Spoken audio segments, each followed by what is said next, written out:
Hello film fans and welcome to this episode of the Sherlockian.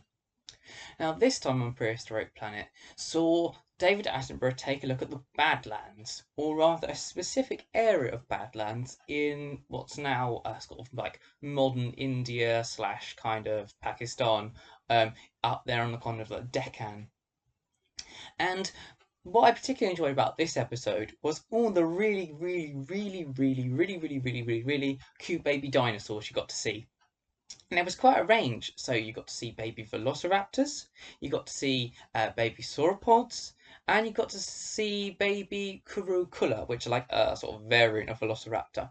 And also you got to see corythoraptors on their eggs, although I suppose that's technically not babies. That's kind of still the egg stage, isn't it?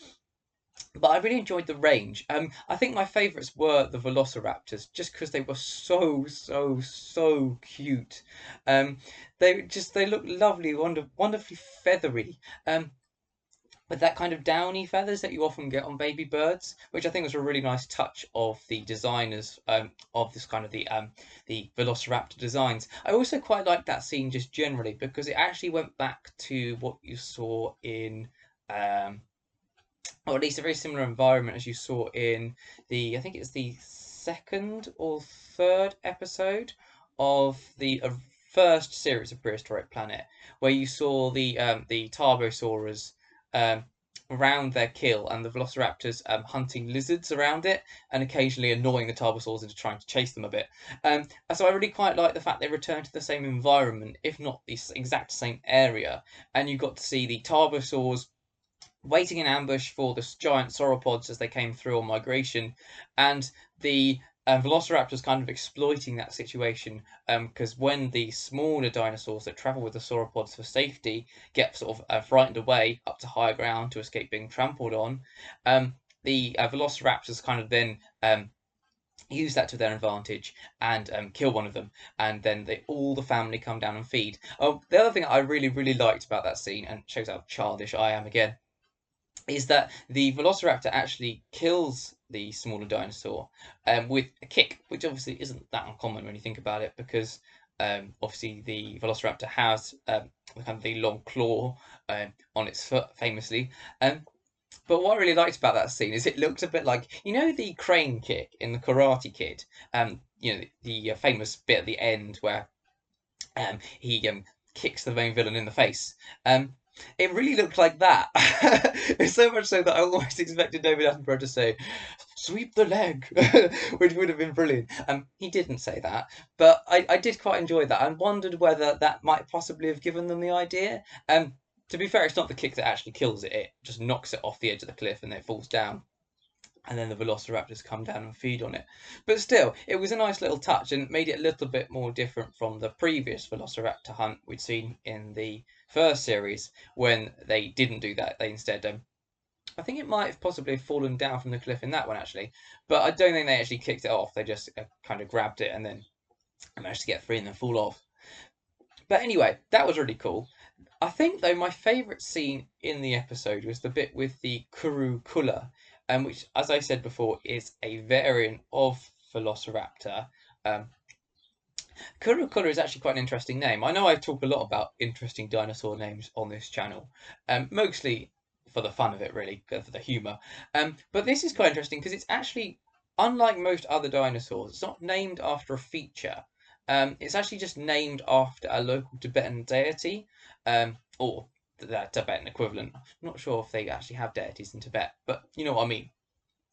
And apparently, this deity is called Currucula, and so they named this dinosaur in honor of it, which is a nice idea. I mean, it's slightly strange, isn't it? It'd be a bit like calling, I don't know, um, a bit like calling like an an iguanodon St. Peter's dinosaur, wouldn't it? But it's not a generically strange thing to do, I suppose, and it does sound quite a cool name. But the best bit about that scene was you saw all these Corythoraptors on their eggs, which I think might have been a little bit of a joke because in the scene the Currucula is trying to steal the egg or some of the eggs from them. And when I know Corythoraptors, I think that they are a type of oviraptor, like a kind of more bird-like raptor subspecies. And when oviraptors were first discovered, they were assumed to be egg thieves because they were shown around kind of nest or with an egg or something. Um, and it turned out later on with different scientific discoveries that actually no, it was the egg's parent and it was looking after it, as you see in this particular episode. Um, so I wonder whether that was a kind of a nice little like reference to that, the fact that they were actually protecting their eggs from another dinosaur. Though to be fair, I've also seen quite similar scenes in things like Planet Dinosaur. So it might just be that they just needed a kind of dinosaur that had that kind of very strong parental bond with its eggs and guarded its nest in order to make the scene interesting. But it made me think that maybe that was what they were kind of referencing. But the Kurukuru is really cool because it actually sneaks in under the sort of the cover of darkness, and it actually was a quite almost was almost a strange coincidence because I had been thinking actually as I watched the episode, I wonder if there were any dinosaurs that hunted at night, and if so, how could you tell? It's obviously it would seem quite likely that some of them must have done. I suppose you could tell from the size of the eyes maybe. Um, but anyway, it was a really nice scene where you see it creep in, and finally the Raptors realise what's happening and chase it off. But it escapes with one egg, and then it feeds that to its babies, which is this really cute scene where they're pushing this egg around, trying to work out how to get into it. And eventually they do smash it open, more by luck than anything else, because it falls down a small like rock and cracks, and then they eat it. But it's this really, really, really cute scene, and yeah, just I never thought I'd really want to see baby velociraptors, but they are really cute, particularly with all their little feathers on them. Um, Much cuter than they are in say things like I don't know Jurassic Park or Jurassic World, where you see like the younger velociraptors. They just look like small versions of the adults. So I quite like the fact they took the time and trouble to have um, different plumage on the youngsters. I think that shows a nice little bit of attention to detail.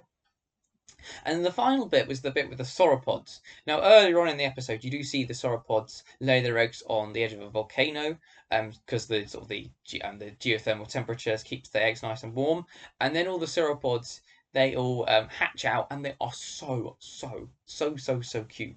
They are absolutely gorgeous. I mentioned a few weeks back how much I enjoyed seeing the baby uh, Diplodocus in David Attenborough's Natural History Museum Alive. But these rival even that for cuteness. They are gorgeous. And it's a really nice little scene where you see them off on their way to try and find their way to the forests. And then they get ambushed by these rajasaurs, which is a great name, isn't it? A really nice Indian name for a dinosaur. And they have this amazing design. I have mentioned yesterday when I was reviewing the first episode how I really enjoyed the fact that all the dinosaurs have like individual color schemes, and it really looks like they've paid a lot of attention to detail. You don't really see in most dinosaur documentaries anything outside kind of green and brown, but this you get lots of like little like reds and like much brighter greens and blues, and the rhinosaurs have this like wonderful like a real scarlet red hue to them, which looks brilliant. And I think they must have drawn a lot of inspiration for this scene from that similar sequence in Planet Earth 2, where you see the racer snakes hunting the marine iguana babies as they emerge on the Galapagos Islands.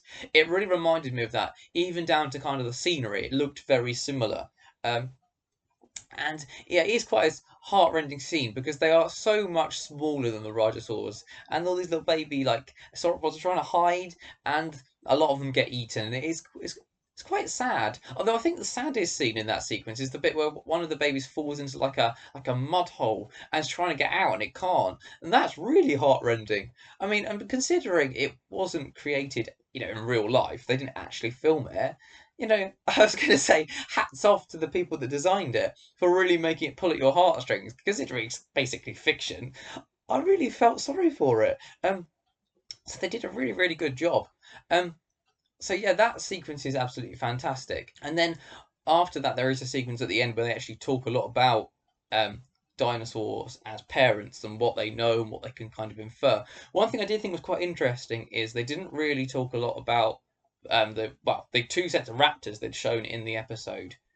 With kind of communal families, they didn't give you any evidence for that at all, and I do know that it is often disputed quite heavily as to whether things like velociraptors did live in groups or not, yeah, I suppose it's quite a difficult thing to try and discover, isn't it? I mean, even with things like Smilodon, it's still quite heavily disputed as to whether they did live in groups or not, whether they just sometimes they congregated together in quite a large groups when there was a big kill, a bit like things like modern tigers will occasionally do. Um, so I suppose with even further back in prehistory, it's even more difficult to tell. And I did find it quite interesting that they didn't bring up any evidence for that at all. Maybe they just ran out of time, but nevertheless, I thought that was quite well. I thought that was quite fascinating, really, considering they showed two groups of velociraptors exhibiting very kind of communal behavior. They didn't then talk about how they'd come to that conclusion. Now, for all I know, they did, and I might be being just a bit skeptical, but I thought that was quite interesting. But I did like the fact that they actually have quite good evidence for things like dinosaurs nesting in volcanic rocks to try and obviously use the heat. Things similar to things like mallee fowls will do in like Australia. I mean, I know they kind of use rotting vegetation, but even so, it's a kind of similar concept, isn't it?